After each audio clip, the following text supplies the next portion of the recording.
Ladies and gentlemen, welcome to the main event.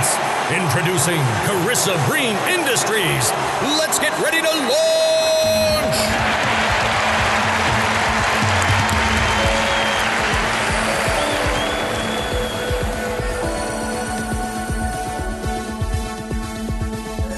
Hey, and welcome to this installment of KB Cast with me, KB. In this podcast, I meet with experts from around the globe to talk about the exec perspective on security matters. This week, I'm joined by Steve from Sentinel, a ridiculously qualified and experienced security specialist with a unique, no-nonsense perspective on the industry. Having worked and consulted to some of the biggest and more complex organizations globally, he's well and truly earned his stripes and understands the interface between tech and the business better than most. So, without further ado, welcome Steve. Steve, thank you so much for coming on my show today. How you doing? Hi KB, I'm great and good to chat with you. Awesome. All right, well, let's dive straight in.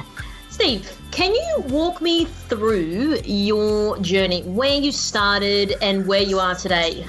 Basically, when I was quite in my teen years, I was like, my dad was working in business and he had a computer, so I used to be fascinated by how it worked and stuff. So I used to play games on it and pull it apart and try and fix it and stuff. So anyway, eventually I got my own computer, and then I was on this 2400 BPS modem, and that was like so I'd be connecting to bulletin boards and things.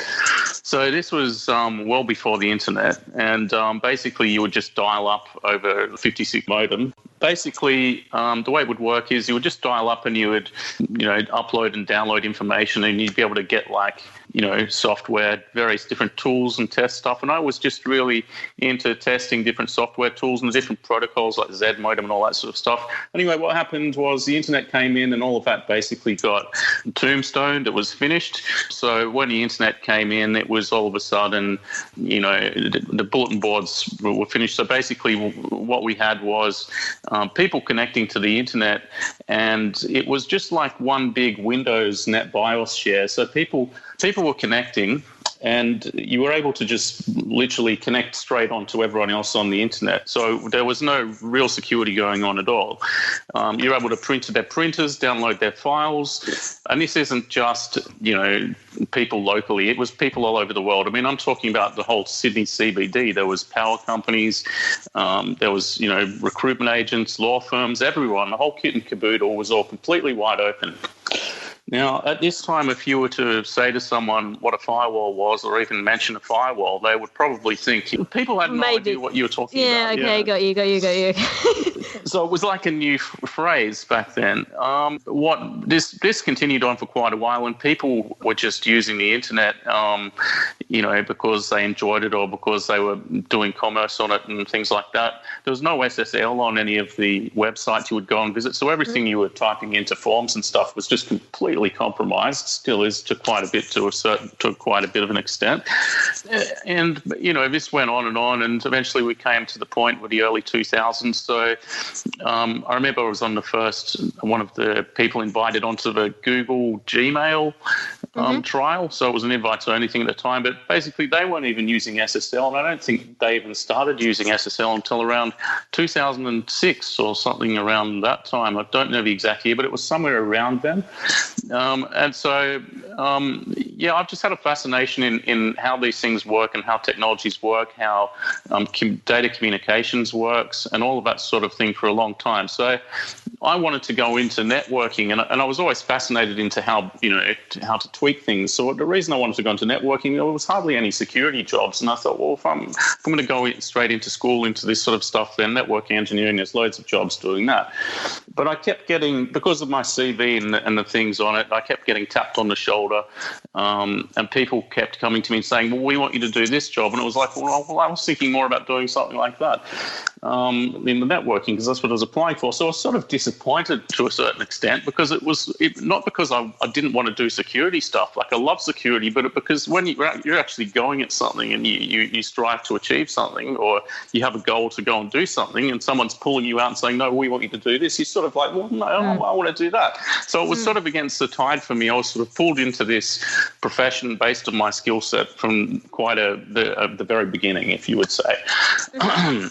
So that's what leads us up to now. So we've had quite an extensive experience in different companies, organisations from government, public sector, private sector around the world, and have been in Australia since 2010, I think it was. I came back here and started working in Australian cybersecurity companies. Now, before I went overseas, it was a very much a immature, I wouldn't say immature, it's more of it wasn't a very developed, if the word is, market. So there wasn't really much going on. People still weren't thinking too much about it. But when I came back, it was like, okay, this is interesting, because when you're in the UK, everything seems to be, so in place in a lot of the companies you work for. But when you come back here, you notice how far behind Australia is, and it's probably the same for the United States as well. And I'd say they're probably maybe about 5 or 6 years ahead of us in terms of their security structure and how they've done everything over there. So I think in a lot of ways that's a good generalization. It's a good place to learn from where we're going with our security build out in Australia, if that's what you want to call it. So where did you go? But you said you came back to Sydney 2010. Yeah. I was in the UK. Okay. So I was up in Scotland for 7 years, but I didn't like London. But I was up and down from conferences and stuff for London. I was at a few public sector companies. I was at doing various different contracting and stuff over there. And it was just doing my overseas thing. But I'd always wanted to do something to do with penetration testing and this sort of testing, because it was always something I'd always loved doing, and I always researching from a very young age. And so this is always something I'd planned to do for where I am now, but it's always something that because I've been doing other things, I haven't got around to it. But now I've finally gotten around to actually getting a company to where I want it to be, to where I'm actually ready to sort of build it a little bit further, which has been a massive, big project for me to do this. It's taken a lot of energy, and a lot of thought has gone into it, and a lot of that comes from my experience, not just on the internal side of a company who's working with penetration testing and engagements and security engagements and filtering them throughout the rest of the internal company, but also on the other side of things, I've had that experience in delivering these types of services. So I understand very well how both of these things work, and how these deliverables are filtered through the organisation, and how they digest them everywhere from all of the developers, the network engineers and the infrastructure people, all the way through to the executive. And so when you're writing a report for this, it has to read well to all of these people, and it has to be based on their business requirement as well. So a lot of things that people are delivering or people do in organisations, when it comes to security, I think you really have to, first of all, filter what that thing is that they're trying to achieve, and filter it through the business requirement. Because if you're not filtering it through the business requirement, then you're not going to know if there's a better way of doing something, for example. Now, I know that you've obviously got a lot of experience, which is awesome. That's why I was really keen to talk to you further more around the application security front. Yeah. So can we just dive more into, let's talk more about OWASP Top 10. Now, this podcast is dedicated to executives. So can you explain firstly what that means so they can understand? And then can you explain why executives should care about this? Okay. Basically, the top 10 risks in application development and coding, and to do with web applications, as well as another one for mobile as well. They both overlap in many ways. But it has to do with the top 10 threats, which is and attacks, which is an industry type of consensus type of viewpoint of across the globe. So it's an open source kind of standardized way of saying we all think that this is what we have to look at, and these are the threats, and this is where your risks are. So this is a top 10 ways of attacking your organization. And so because if by industry consensus that has been decided that this is the top 10 risks within, or ways to exfiltrate data or what have you, then it's probably very important for executives to start thinking about how they're going to be addressing that in terms of going to integrate security into the application development process. Okay, and now let's go to one of the top 10. So executives may have heard, an SQL injection. Can you walk me through how this would be carried out? Because, talking to executives, I think they probably have heard this stuff being thrown around, but I want you to give a best example as you can in terms that people can understand who don't come from a technical background, so they know what this actually means and the repercussions that this has against an organization. Okay, so an SQL injection typically involves user input fields in applications. Let's say a typical web application with a form at its simplest example. So what happens is you type data into a form and press send or what have you. That data goes straight into a database, but instead of the database storing it, you can actually enter SQL commands, which are SQL database commands, but get fed straight into the database, and the database interprets those commands rather than storing the data, because you're trying to tell the database to do things. So the database returns with instructions that you're telling it to do. So you're actually feeding that data through from the front end on the public facing internet back into the back end database. The reason that it occurs is because, for starters, developers aren't taught secure code. If you look through application development textbooks, there's not a real great deal of literature or advice on how to develop secure code, unless you're looking at a textbook that specifically looks at that. So Can I ask why? This is something that's always been thrown around. I'm just curious, and I'm sure 100 people out there are curious about this. Okay, so I think that so there's a lot of reasons for this, but I think that the reason this is so is because people go and develop an application. They do it because they want it to perform some particular function, and if they can get it to do what they want it to do, then that's all they need to be able to do. And it's like that all across the industry in everything, whether it comes from deploying a telephone system network or a web application. Developers usually just want to get the thing working so they can get it over the line. They've got milestones, they've got project deliverables to have done on time, and so usually that's their objective, to get it done on time. But basically, back to your question, how this happens is that the data gets put into a form. It's not properly, there's no input validation usually, and there's no data sanitization either. So what happens is an input validation is basically just ensuring that the input meets the correct criteria. For example, if I've got a telephone number, I'm going to make sure that it only takes numbers at that field, and it only takes 8 numbers if it's only for 8-digit telephone numbers, for example. I'm not going to let it take special characters that you can filter into a database. Now, if it does have special characters that could be telling the database what to do, and that's a requirement for the form field, you're going to have both anyway, but there's also something called data sanitization, and that is basically modifying that inputted data to actually make sure that it conforms to the way that it should be entered into a database, and that's another way you can mitigate against these types of attacks. This type of input validation across all user fields, not just for SQL injection, but there's an awful lot of attacks that are all based on the way that an application processes the input and the way it validates and sanitizes that input. It's all based on the lack of input validation, sanitization for a great deal of the stuff we see out there. Okay. Now, I wanted to get your opinion on a particular topic that's been, a rather hot topic, and it's GDPR. And I know that we obviously live in Australia, but there's still, a level of compliance around that. So can you please walk me through how a man-in-the-middle attack is performed, and then we can sort of circle back on the GDPR thing. Okay. So a man-in-the-middle attack is basically on the internet at its simplest form, if you're talking to another computer or via your browser and you're not using SSL, which is the way to encrypt it, then obviously that information is passing through a lot of computers on your internal network that you may or may not know who's administering.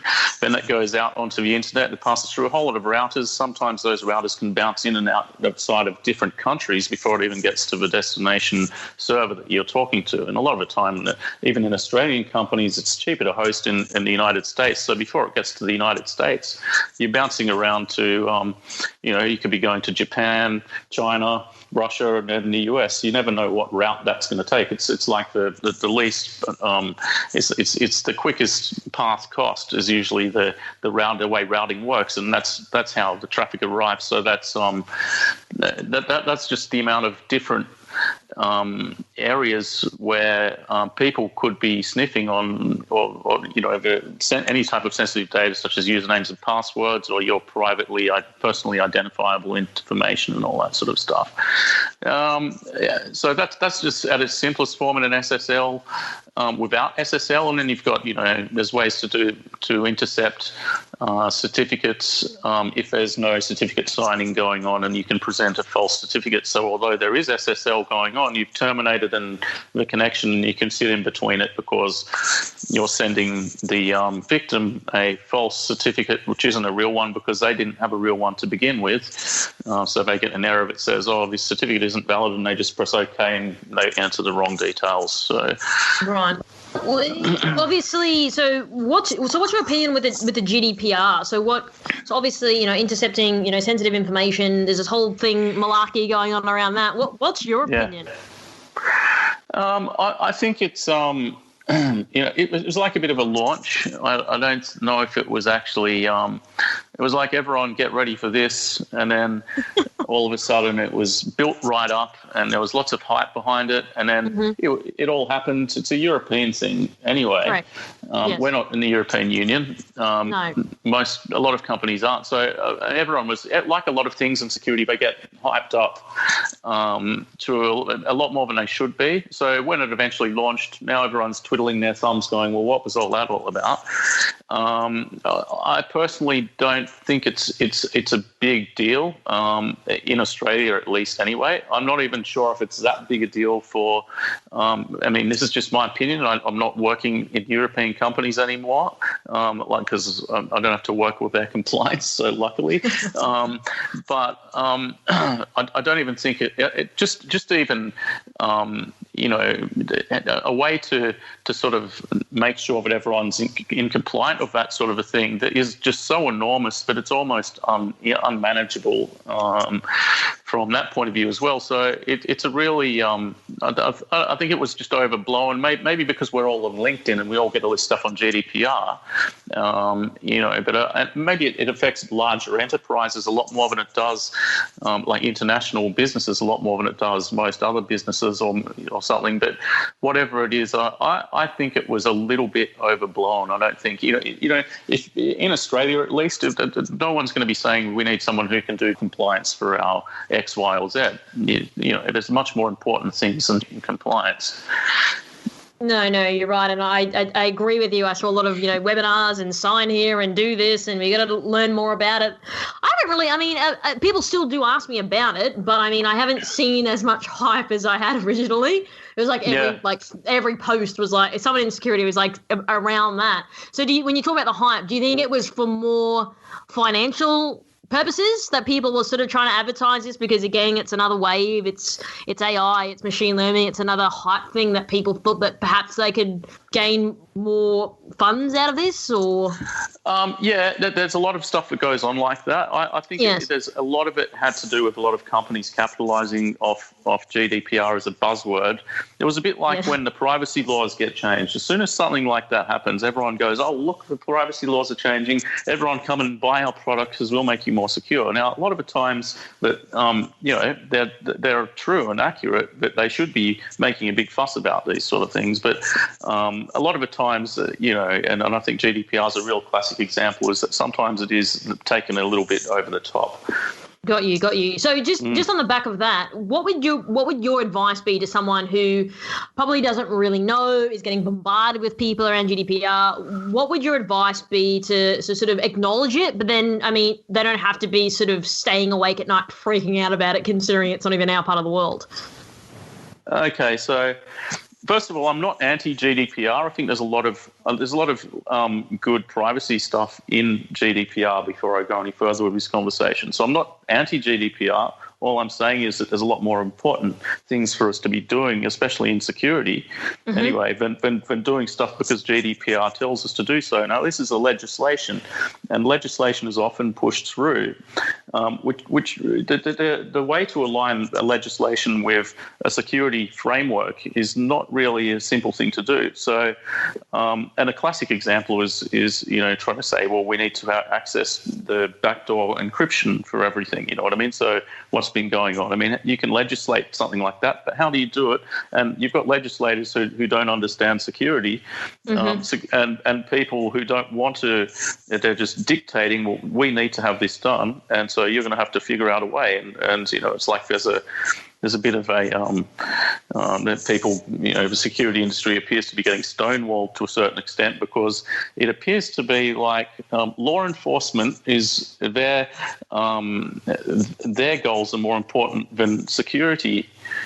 So it's like, arguably that may be the case in a lot of areas, but I think, I think that when in that sort of a scenario, that law enforcement requirement needs to be a bit more targeted rather than just blanket security or blanket lack of privacy, because you often hear like that security and privacy are two different things, and it's security versus privacy, and it's been framed the wrong way.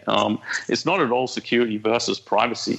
And I don't think you can have security without privacy. So, and Bruce Schneier's talked about this before as well, and I agree with a lot of the stuff that he said about it. Is that you can't have security, but it's not a it is a false dichotomy framing it like that. You can't have one without the other. So the more you take away privacy, the less secure you're making everyone else. So you need to be able. I think what we need to be doing is make things a lot more targeted in that sort of legislative area rather than blanket putting out these blanket legislations that just dictate things from legislators to security people, from legislators who don't really understand how these things operate or work or function in any way. So there's sort of like there's not really a very much of a bridge between the legislators and the engineers, is another way of putting it. Okay. Well, no, I think that absolutely. I think that's a really good way to look at it, and I think it's really about getting different perspectives on how people think about this. So, what I'd like to know, in your opinion, why? So we talked, about SQL injections and man-in-the-middle attacks. Why do you believe executives need to pay more attention to these type of attacks? Because I think, in memory of working in this industry and working in the consulting side, I don't think many of these people were aware of this type of stuff, and they're sort of just hoping that it's just looked after. So what's your advice on that, in your opinion?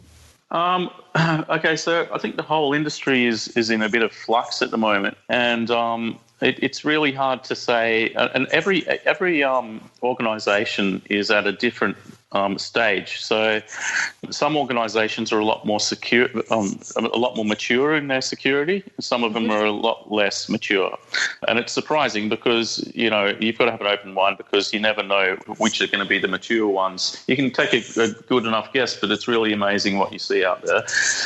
But I think because the whole industry is in a state of flux, I think it's about ensuring that your business process is still going to function while applying security controls everywhere you can in the organisation, that aren't going to stop the business from functioning, because that's what security is about. Security is about putting controls in place which enable the business to function more efficiently rather than less efficiently. That's really what security is all about. Now putting having people that are well educated is one thing. I think you've got to start from the people. From an application development point of view, you've also, from people are one thing, but you've also got to have good awareness training and all that sort of stuff going on, because that really is key. The second thing is you've got to have security implemented from the start in terms of code. So you've got to have people developing secure code, and they might not have been taught that at university or wherever they learnt it. So you've got to have secure code guidelines and policies that they should be referring to, or making sure they follow, and guidelines that they follow while they're developing the code. Now, there's good tools out there that you can use, but actually teach coders as they go, if they're not going to be writing something that's secure, but actually flag it as they're coding it. So there's stuff out there right now that does that sort of thing. Not everyone's using it. Not everyone has the budget to use it everywhere either. So again, it comes down to budget constraints in where people are with their security as well. The second thing is, or the third thing I should say is, penetration testing, before you go anything goes live, it should undergo a thorough security test, particularly a web application or a mobile application, or anything that's about to go live for that matter. I shouldn't just leave it at those two. But so that's why having a development environment to test on before it's opened up to the internet is absolutely crucial. But it doesn't always happen. And people, some people just go straight to live. Right. And so that's, like I said, the industry is in a massive state of flux. And I'll frame it like this, because what happened was there's companies that have been around for, say, 10, 20, like decades. Now, then they had all this IT infrastructure put in place. They've never had to deal with cybersecurity before. Okay, so this is a new thing. So the way that it's structured in organizations is still very experimental. People don't know how to engineer this into their architecture still. I think it's still very much an experimental stage, but I don't know who to employ to do what. And it's very hard to find a skill set to do the sorts of things you want them to do. So for a lot of organizations, they're experimenting. I hear the executives might hear that they need someone to do this, that, and the other, but they don't know how to actually integrate that into their organizations. There's a lot of that going on. And it comes back to, it's implementing security from the inception of a project. Well, it's like, our company's been around for this long and we didn't have it from the start. So we've only just been, this has only just dropped on our desk and it's that important. We didn't know about it. And that's why it's going to be so hard to sort of, all of a sudden integrate. And that's why we're yeah, it's why we're at where it's the reason we're at where we are now is because of that. Now, Steve, do you believe executives are acutely aware of these issues, the issues that you and I have just been speaking about the last 30 or so minutes? Yeah. Or do you just assume that it's just the IT guys will just sort it out for them? Now, I know this is a question everyone keeps talking about, but I want it to be your honest, your raw opinion about what you actually think about this. I think that a lot of them, like I said, it depends on the organisation, and some executives may not be that, may not care as much as others. Now, some of them care, and I think a lot of it is because they don't want to look bad. So they're doing it to make their checkbox checked and say, well, here's some budget, go and do X, Y, or Z. But some of them genuinely are, and it really depends on which executives you've got, I guess.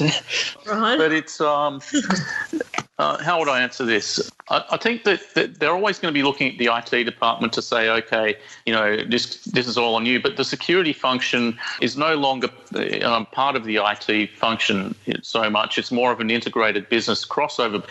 It's more of a risk function. So it's a risk and audit function. It works in that way because you can't have the foxes counting the chickens.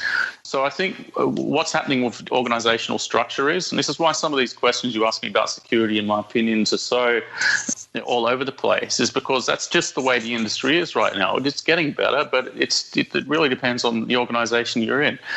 But structuring it so that you've got that separation there makes that audit function work a lot better, because then you don't have the foxes counting the chickens.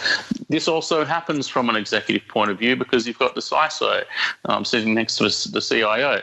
Now, that's another very new position that no one wants to do. I don't think I'd want to be a CISO either, to be honest. But anyway, so that's my 5-second thoughts on it. I'm curious, and generally I've always been told when I ask questions, it always comes from a place of curiosity. Now, I know that you have an extensive list of certs. So what is your advice around this? Now, a friend of mine, her husband wants to get into pen testing, so she called me up. I haven't spoken to this guy for a couple of years. I've known him for about 7 or 8 years, and I gave him some recommendations to getting into the pen testing space. And to be honest, so many people on the weekly ask me about how do I get into it? What do I do? What is some tangible certifications that people can do, or even where can these people start? Well, I've always liked it. I've always liked doing this sort of thing because for me, it was like solving a puzzle. It was like, oh yes, I got in, and a lot of people get that buzz out of it. And so for me, that's what it's always been all about, and that's why I got into it. But the other thing is that I think you need to be a very curious person, which I am. You also need to be someone who, like, I don't watch a lot of TV. I like watching a good series occasionally, but I don't watch a lot of TV. So if you're going to go and burn through a whole lot of certs like I've done, you can do that. It's not that hard. You've just got to think about how you spend your time. If you were going to do one that you wanted to focus on pen testing, I'd probably look at the Offensive Security OSCP. I think that's probably the baseline for a penetration testing skill set. That's the Offensive Security Certified Professional. So if you're only ever going to do one and do it for this industry, that's the one you would do.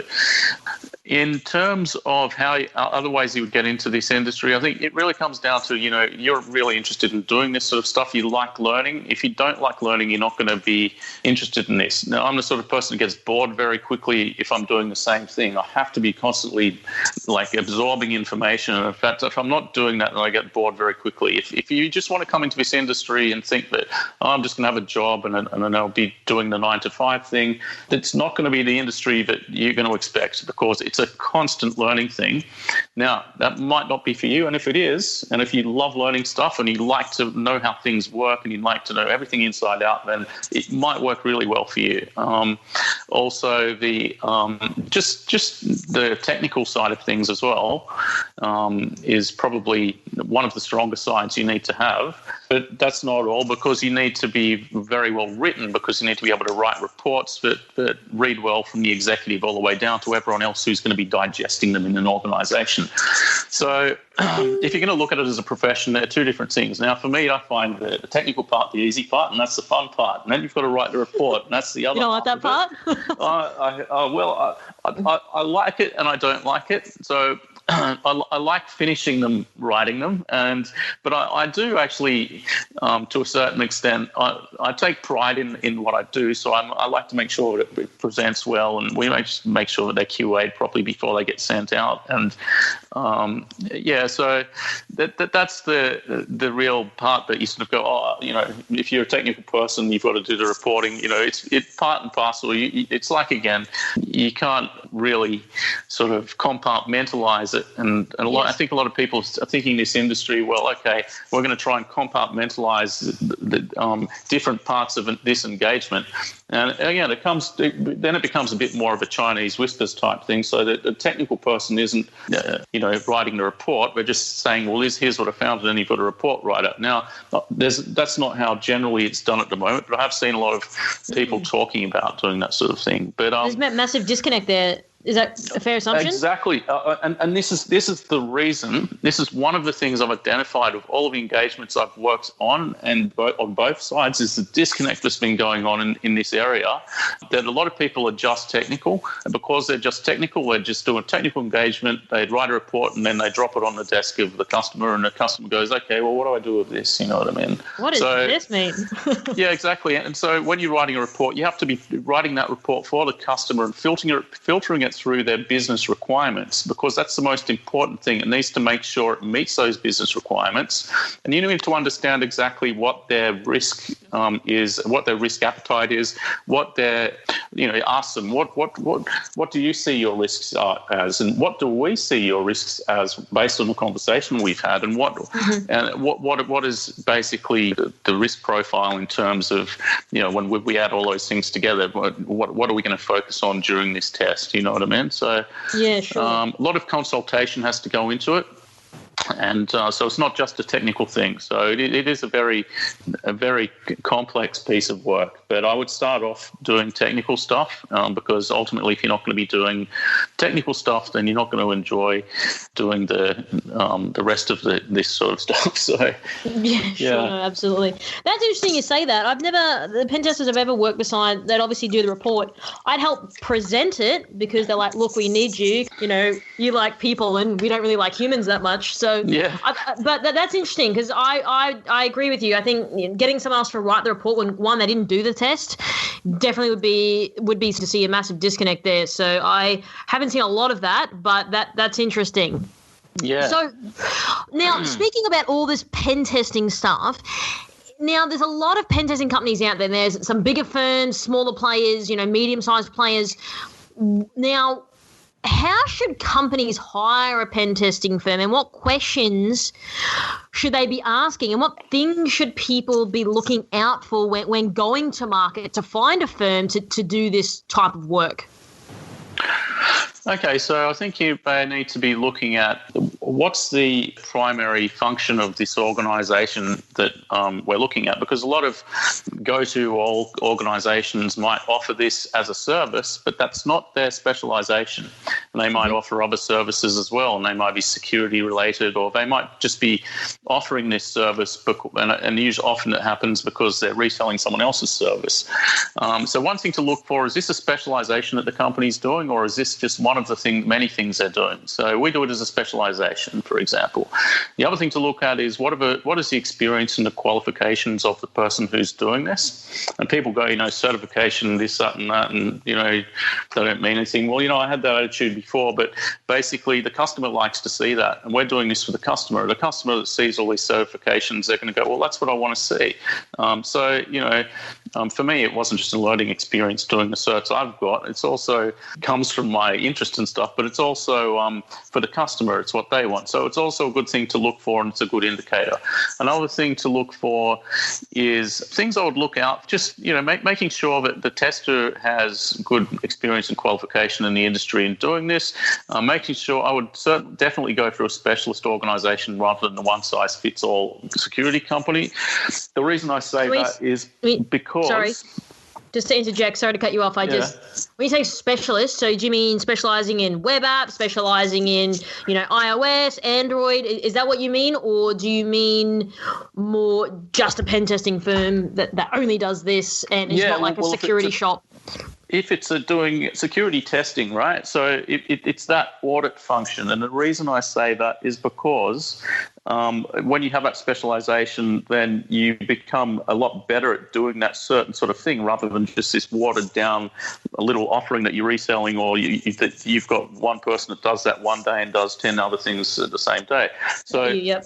So the reason is, the other reason is because later down, it's from an audit point of view, but you can't have the foxes counting the chickens. So you don't want to be going to someone who's going to be doing a pen test on your organisation and then providing a report for you, who's also going to be delivering some other product in there as well, because then you've got a conflict of interest. Then there's a possibility you might run into a problem from an audit point of view, because you've got the same people doing the testing as you have implementing the things, if you know what I mean. Yes, of course. So that's definitely something to look for. Now, if you come to us to do this sort of engagement, you're not going to run into any conflict of interest because it's what we specialize in. That's just what we do. And we're not the sort of people that goes and delivers things. I know some very good people that do that, and I can recommend people that do that sort of stuff. And I can recommend other people that do, for example, offer really good web application firewalls. I can resell you one, but I don't. I'd rather just point you in the right direction, because it offers better value to the customer, and say, well, here's what you need to do to get the web application firewall set up through this person or X, Y, or Z, because if I'm just reselling it, it doesn't really offer any value. I'm just putting my cut on top of that. So, and then everything just goes through me as a middleman, and I don't think that doesn't really help anyone at the end of the day. No, sure. No, I totally get that. And I think specializing in a particular area is absolutely the way to go, especially in security, considering it is so broad and there's so many different domains and so many different areas. But I'd like to thank you for your time. I was really looking forward to this podcast because it's something that's been playing on my mind for a while, and it's something that a lot of people actually ask. And I know that you've shared a lot of your knowledge and your expertise, and you've shared your opinions, which I've absolutely enjoyed. And lastly, if people were to have any questions around pen testing or anything like that, how can people find you? Okay, you can just come to our website. You can submit a contact form. You can also arrange a meeting. You can schedule in a meeting at a time that suits you. You can get on the phone. You can drop me an email. You can send me a LinkedIn. Very contactable. Smoke signal. Yeah, that's another way of doing it. Yeah. Because we're a smaller organisation as well. We work a lot closer to the client. We're a lot more responsive. We're not like an organisation where you phone someone up and then that all goes into the oblivion and you don't hear from a week as well. So we work a lot more on a closer type of engagement process with the client as well. Wonderful. Well, thank you so much for your time, Steve. I really do appreciate it, and I hope that we can do this again soon.